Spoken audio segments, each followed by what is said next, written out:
My name is Steffen Schulze. I'm Field Application Engineer at Würth Elektronik for passive components. And I'm here today with my colleague Simon Mark. Yeah, welcome also from my side. So let's start. Yeah. Some additional comments, of course, about the webinar.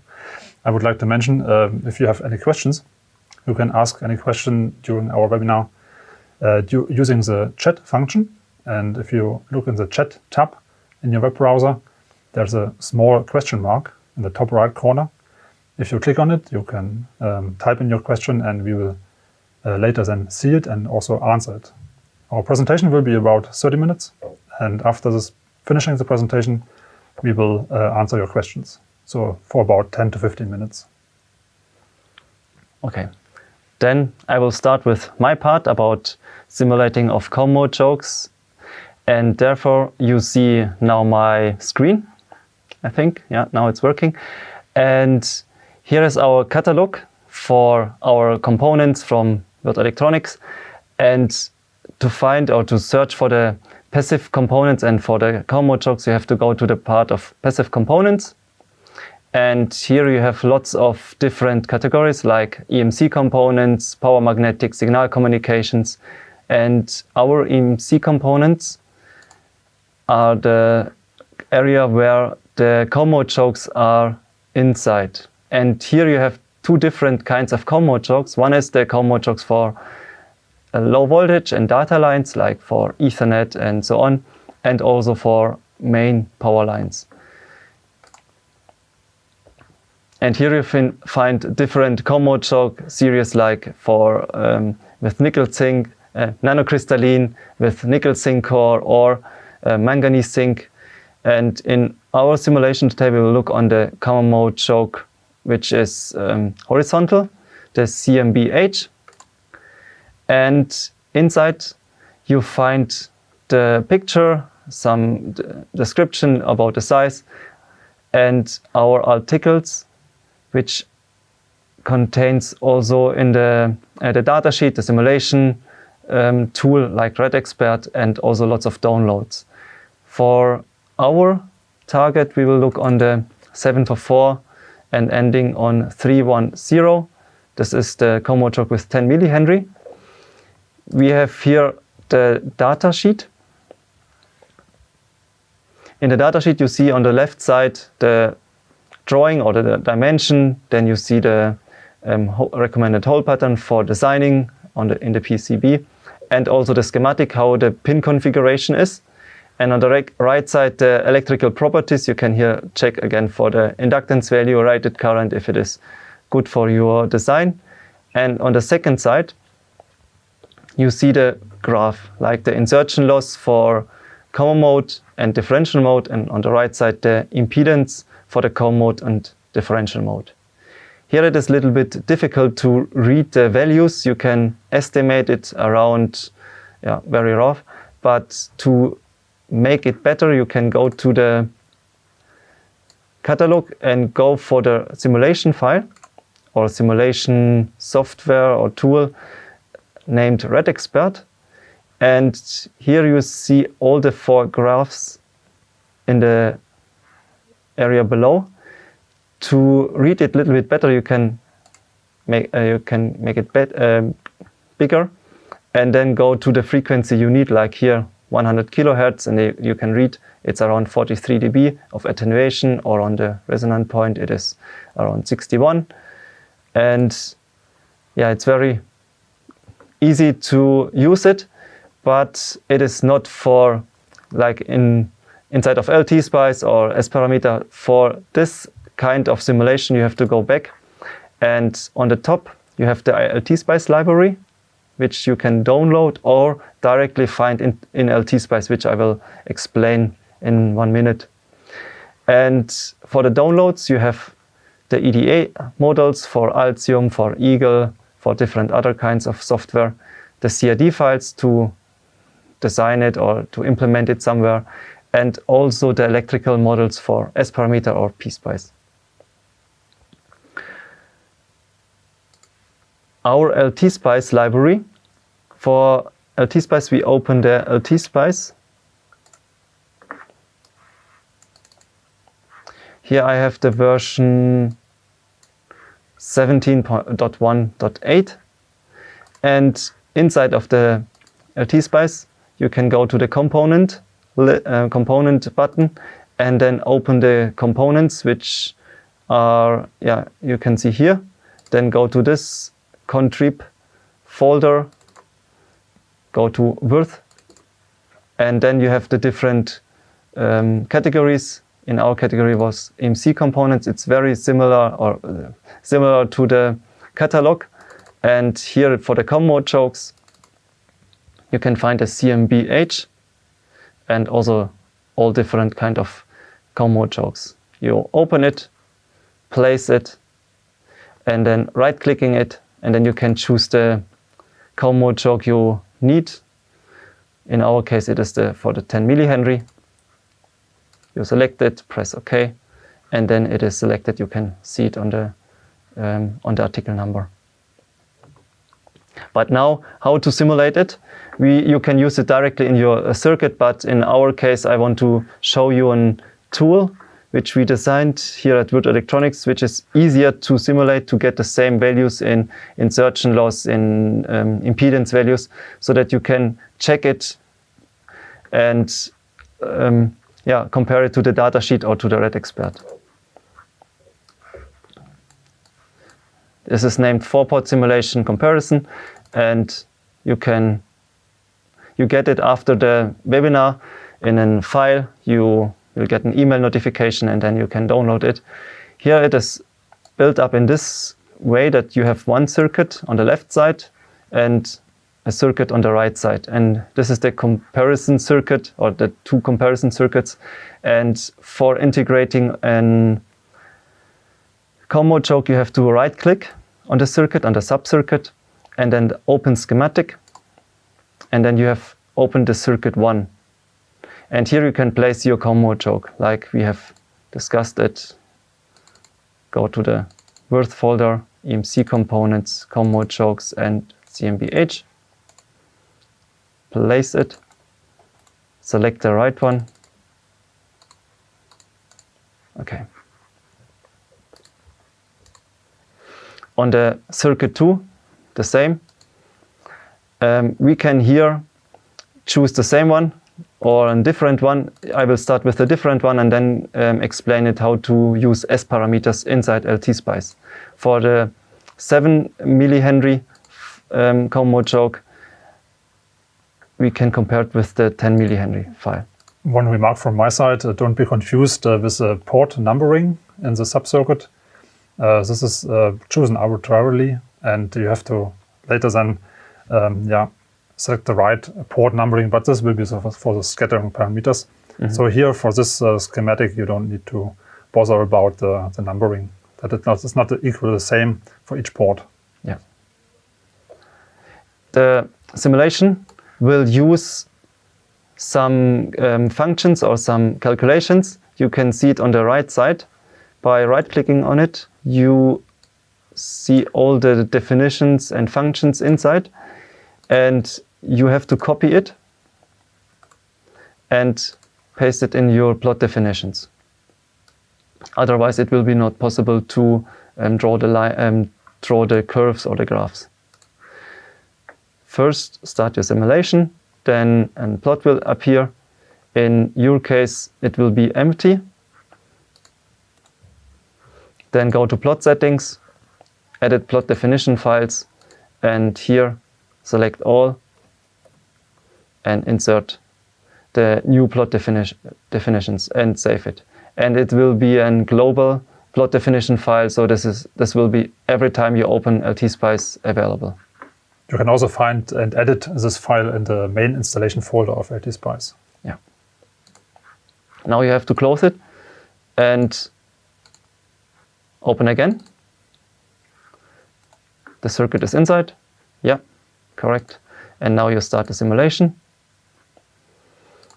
We magnify it, and we see now between the two circuits, like STD21 for circuit 1 and for circuit 2, the differences. Here for the insertion loss in differential mode and also for the COM mode, you see there is a difference because there is a different component behind. And also for the impedance, you can see the impedance. You can also look for the values, like for differential mode. You go to the marker and go to the peak. Then you can read it. It's here around 40. Sorry, I'm here 10 megahertz, 39 or 40 kilo ohms, and at 10 megahertz. Yeah. Simon, can you give a short remark about the single-ended and differential mode or mixed mode parameters, how they are related to each other? Yeah, the single-ended parameters, they are like you have here a 4-port circuit or a 4-port component, the common choke, and if you want to look for the single-ended values, like how the S parameters or the signal will travel from port 4 to 3, from 4 to 1, 4 to 2, and you can see all the single-ended parameters, but you don't see then the differential behavior or the common mode behavior in a real circuit, only for one port. To calculate it, you need to take into account all the 4 parameters. So in our case for differential mode, from 4 to 3 and from 1 to 2, and also the parameters from 4 to 2 and from 1 to 3. And for this you can can create a mathematical function. I will show it here. You have here the single-ended parameters, which are from every voltage source, and then you use the single-ended values and create your STD21 differential mode or mixed mode values by calculating them through this formula. Can you also show the impedance calculation? Yeah, the impedance calculation is on the bottom. Therefore, we use the mixed mode values, like for the common mode impedance, the SCC, so the common mode reflections and transmissions 1, 2 and 2, 1. And for the differential mode reflections and transmissions. Yeah. Okay. And you have to take into account, of course, for the common mode the 25 ohms and for differential mode the 100 ohms. Yeah.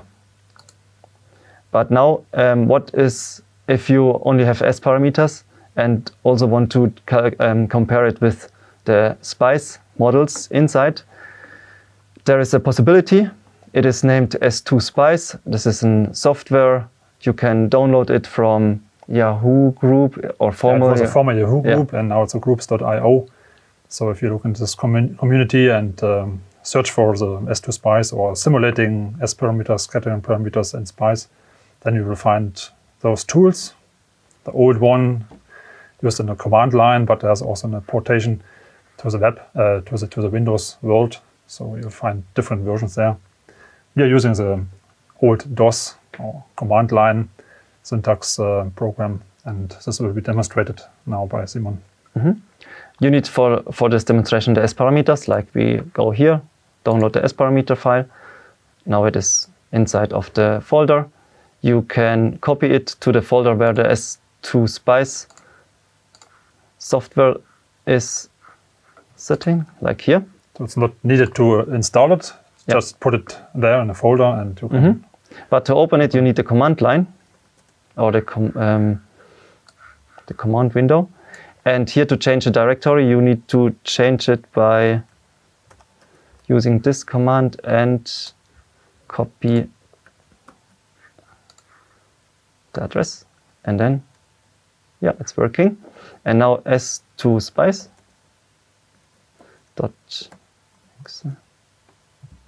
And inserting now the S parameter file, but you will get an error if you insert it directly like this one. You can see it. There is an error because there is an space between. So you have to change it by using this value. Then you can change also the name here.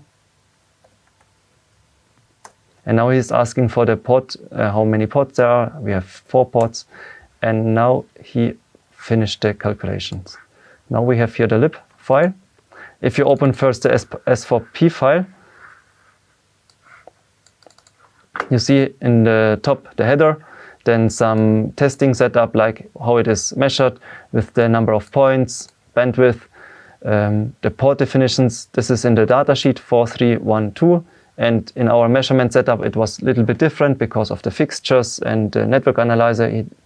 There is a change. And here you see the starting frequency, in our case 1 kilohertz, also with a DC point, and up to 1 gigahertz. In the lib file now, we have a very similar header. They copied the same header, but now after the frequency definition, we have the net list. And on the top, of course, the name of the S parameter file. Yeah. This subcircuit is now built up by using voltage-controlled voltage sources, and the subcircuit has now 5 pins or ports, which you can see in the top. Yeah. Numbered 1 to 5, and port number 5 is a reference in this case, not 0. So it's a reference for all voltage sources in this subcircuit, and this has to be considered. And how to implement this into the circuit? I copy this line, because this would be then my name. It's the same name like the library. And then I go to LTspice.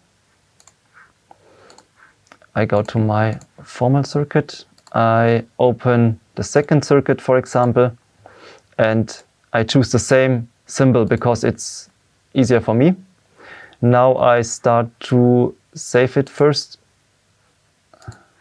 in the same folder where I have my files. Sorry.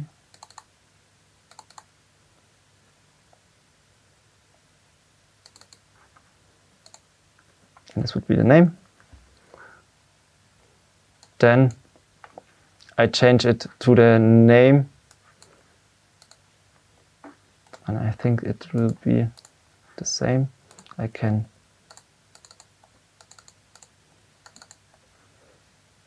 This is okay. Now I save it. Then I go back to my circuit 2. You have to add the ground additionally. Yeah, of course. This is what I forgot. Thank you. So I have to put in a pin. This is the number 5, like Steffen has mentioned it, and name it to ground. You can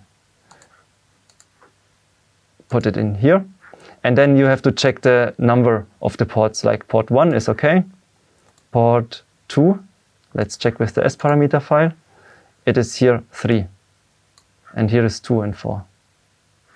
So you have to flip. Yeah. So here is numbers. 3. Here is 2. And here is 4. Yeah, okay. Yeah, now fine. It's right. Thank you. Otherwise we will get an error. Now you go to circuit 2, delete this and import the file from your file where the tool is located. And you see here is the symbol. You place it. But now the problem is we have the file one folder below. So we copy this one. Copy and place it here. Now we have the library and the symbol here. And then we use a ground and also the library function, .lib, and name it like the same. I copy it again because I don't want to make a mistake. The name of the library. .lib, and then okay, then I place it. Then I go to the subcircuit 1. It's the same, but from the library. This is our new from the S parameter. Then we go to our plot and start the simulation. Undefined subcircuit. Yeah, I think this is a number. Maybe you have to save it first. Or... Let's check if there is a problem in the file, like with a small s. It looks like there is And maybe we did not rename the subcircuit properly. No, it's correct. It's the same. But maybe the minus is the problem. Let's do is we will clear this one. You rename it only the numbers.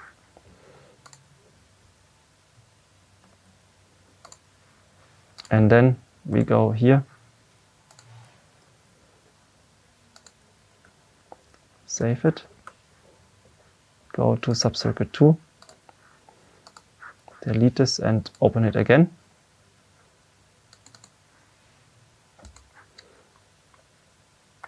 And here we have also the same name. Yep, that's correct. So now check again. I save it and then I start. Yeah. Undefined circuit.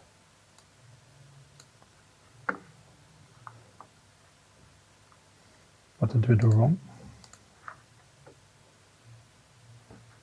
Can check here. This is the same. Yeah, it's the same 9. Okay, I will close it and open it again. Sorry. I have a backup, but I just only to check it. So we have the library, lib file, reference 28. And maybe start again. The same error. Maybe we have to rename the symbol also, because you renamed only the lib file, library file, but not the symbol. Symbol still has the old name. Yeah, let's check. Yes, this one. This needs to be changed too. Okay, then let's check. Now there will be no symbol inside. Yeah, okay. Then we open it.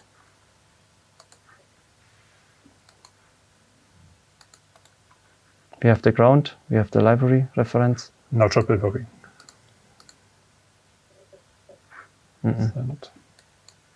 There is no possibility that it will work.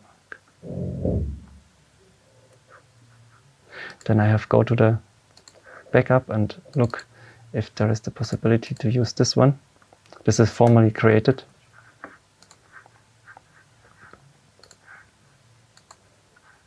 It's every time the same. It worked until you show it.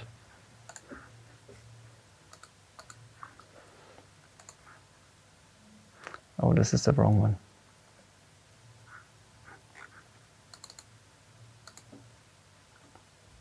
I think I have no backup here. Sind Vorschläge im Chat gekommen, Ja. Parenthesis oder Netlist vielleicht hilft. Lady hat ja kurz im Team versetzt. Okay, schau mal. I will check.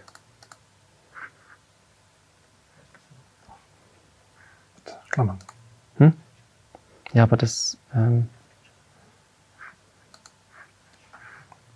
Maybe you can use a previously created symbol. Is this here? This was previously created. Yeah. Yep. This has to be moved. I have to check here if the same, the name is the same. It is revision 20A. Yeah, without any parentheses this time. Without any parentheses around revision 20A. Ah, okay. Like before. Yeah, of course.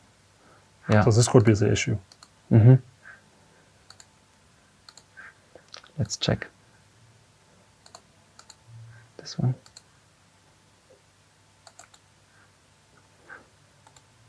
And here we will also rename it.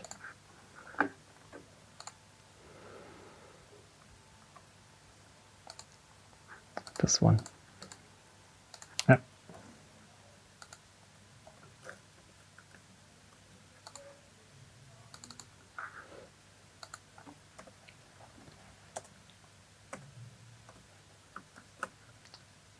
So hopefully it will work now.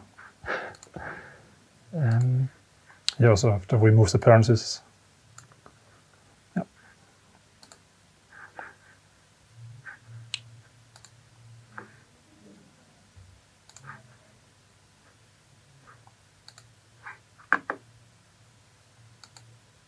Okay, what happened now?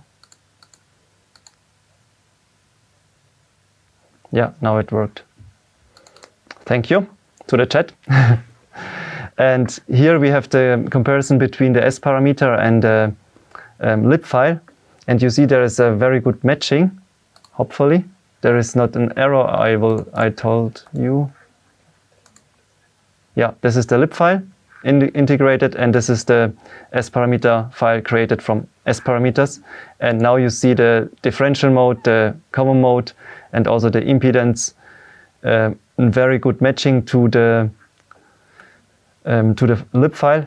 You see the difference here in the higher frequencies where you have the measurement and where you have the lib file, which is created only up to the second resonance.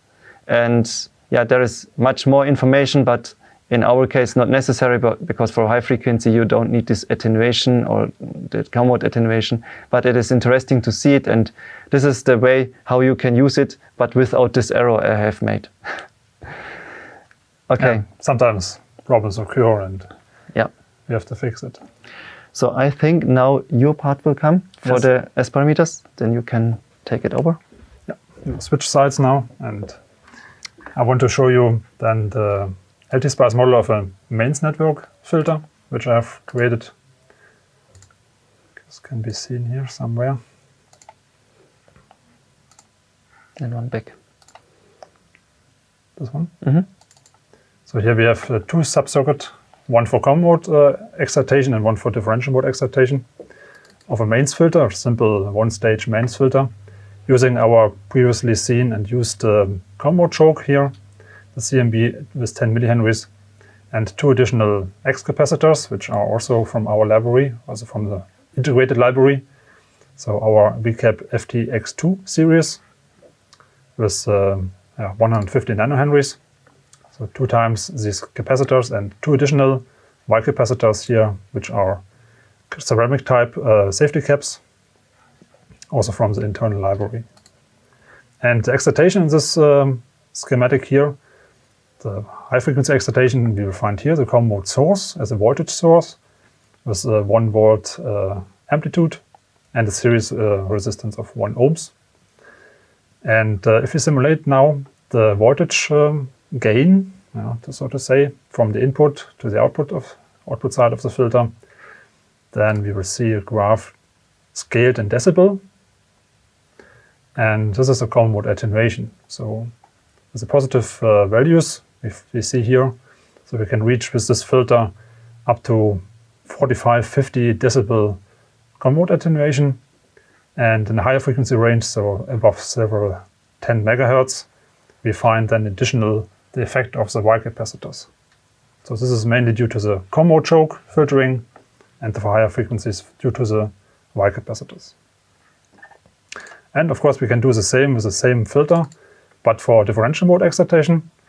This time we use only this main source here, which in the time domain simulation is a sinusoidal waveform, and for the AC simulation we use the same amplitude, 1 volt and 0 phase, and all components are similar. Just see that it's not the CMB H which we have used before, but we don't care about. Now it's similar with the inductance value. So this is a pure differential mode attenuation we see here. And due to the leakage inductance and 2 quite large X capacitors, we find also a large or high attenuation in the frequency range above 100 kilohertz. But with a small bandwidth with values around 80 or above 80 decibels. This is how you can use then the integrated library models in your bigger circuit for mains filter design, for example. And this will conclude the simulation program LTspice, which we wanted to show you. And we have created an additional tool or template for an additional tool, which is named QUCS. It's also free of charge. You can download and use it as you like. And this template, which you see here in this program, we have created by ourselves. And this uses scattering parameters again, the scattering parameter file which we have downloaded, or which you have downloaded from our website, or from any other manufacturer which offers and provides the scattering parameters for their components. So in this block here, the file block, if you double click it, you see here then the path to the file which, or to the folder where the scattering parameter file, the touchstone file, is located. As this should be all right already, so you can use it and apply. And you see the definition of the simulation parameters here on the top left. So if you edit the properties, you see from 1 kHz up to 1 GHz with 1001 frequency samples, it will be simulated. So it will be independent from the real number of measured samples. So it will be interpolated. So if you now have inserted this model file, then we can click on Simulate, wait some seconds, and then everything will be done already. So this template has several equations implemented, which you see on the top. So also quite tedious and long equations with all scattering parameters used. And there are some additional definitions and some additional parameters calculated out of the scattering parameters. The real ones already transferred to differential and common mode, or to mixed mode scattering parameters. You see here the 16 mixed mode parameters. The top left corner are the 4 differential mode excitation and differential mode reception parameters. On the top right, bottom right, we have the common mode parameters. And then on the off diagonal here, we see the mixed mode. So common mode to differential mode and vice versa conversion. And if we skip here, or go to the right side of the screen, we find additional graphs.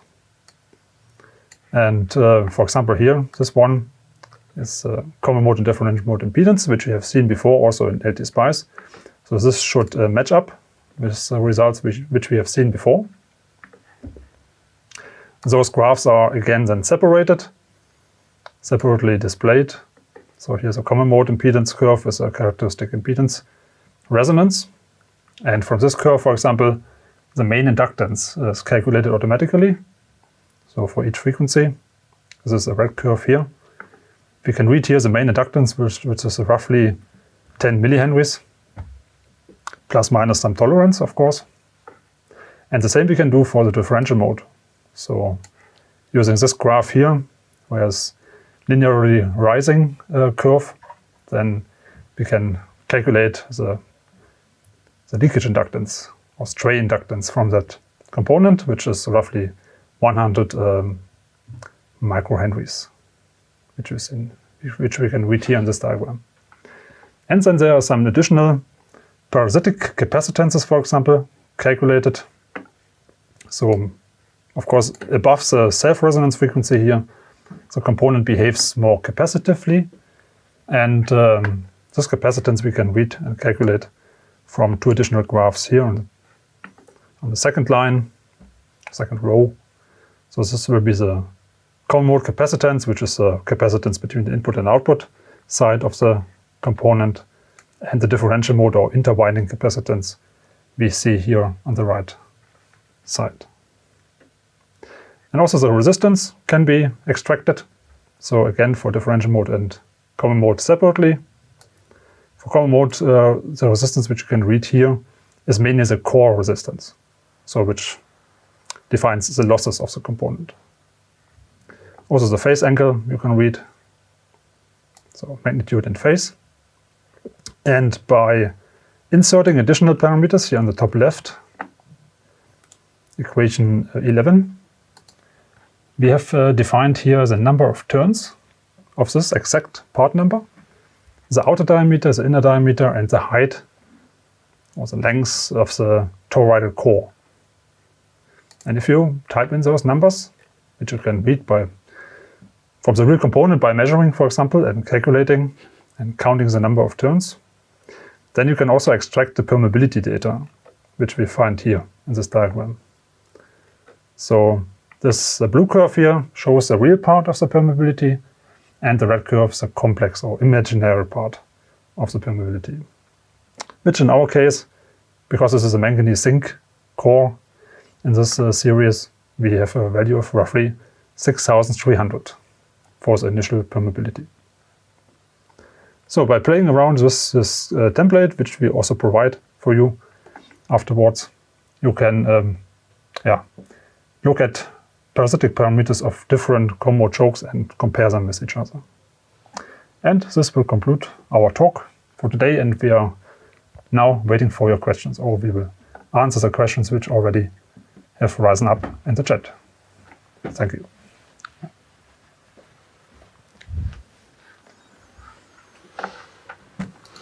Now we have the questions.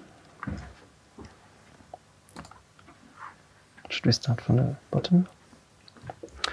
Is there a minimum revision of LTspice that is required?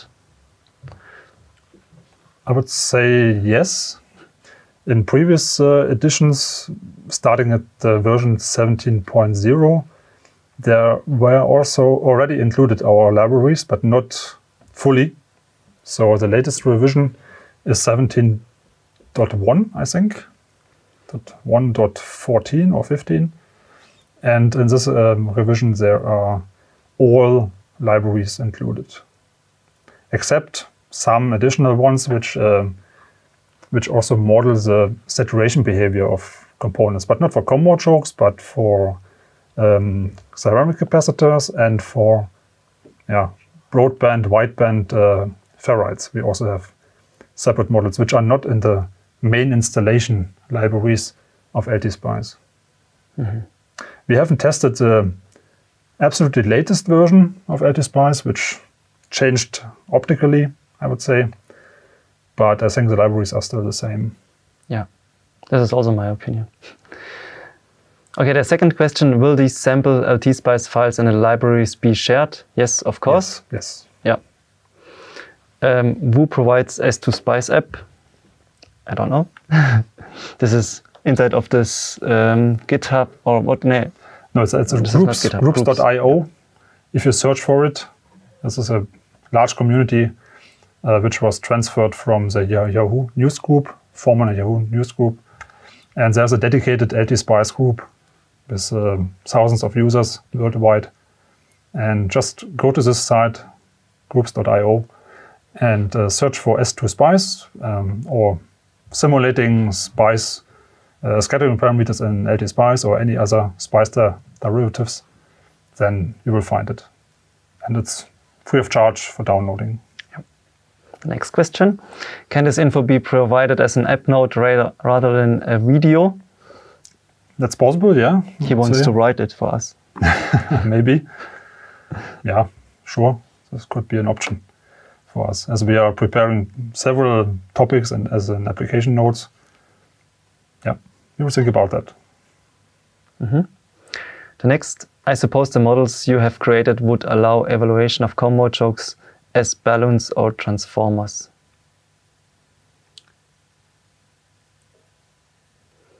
Yes. Yeah, because then you are switching at 90 degrees and then you can use it. Yes. Yeah, of course. Yeah. Correct, yeah. You just have to rotate the port numbering or port mapping. Then this component can be used as a transformer. Yeah. And the last question here. How can we simulate the heating of the choke and temperature monitoring? Yeah. That's a bit more difficult, I would say, but at least the resistive part of the impedance you can extract and multiply it by the square of the RMS current which flows through this component. I don't know if LTspice is capable of calculating automatically the temperature or the self-heating of the component. I think you have to do it manually. At least you can calculate the real power in watts, but the self-heating of the component, I would say, if you stay below the limit of the rated current, which is usually applicable 100% up to the so-called transition temperature, which is mainly 70 degrees Celsius, I would say, for mains power line chokes. But this can vary. For smaller chokes, it could also be 85 or 105 degrees Celsius. So by applying and keeping the rated current below the limit, then there should be no issue. But no, it's not possible to simulate it. Yeah, now is a question. I think this is for you. Okay. How would I use a common mode choke on a DC side to reduce noise from coupling coming from inverter switching, let's say at 6.78 megahertz? How to connect the ground if there is only 2 line, not 3 from power supply? Well, this is a bit more complicated question. I would say this needs a detailed answer, which we will give you afterwards, not now, because I have to read it again carefully and then we can answer this. Because this goes more into the application and the EMC topic, so filtering topic. This will be answered afterwards. Okay. And now we finish with the questions. Okay. There are no questions. Then thanks again from our side and have a nice afternoon. Yeah, thank you also from my side. Bye.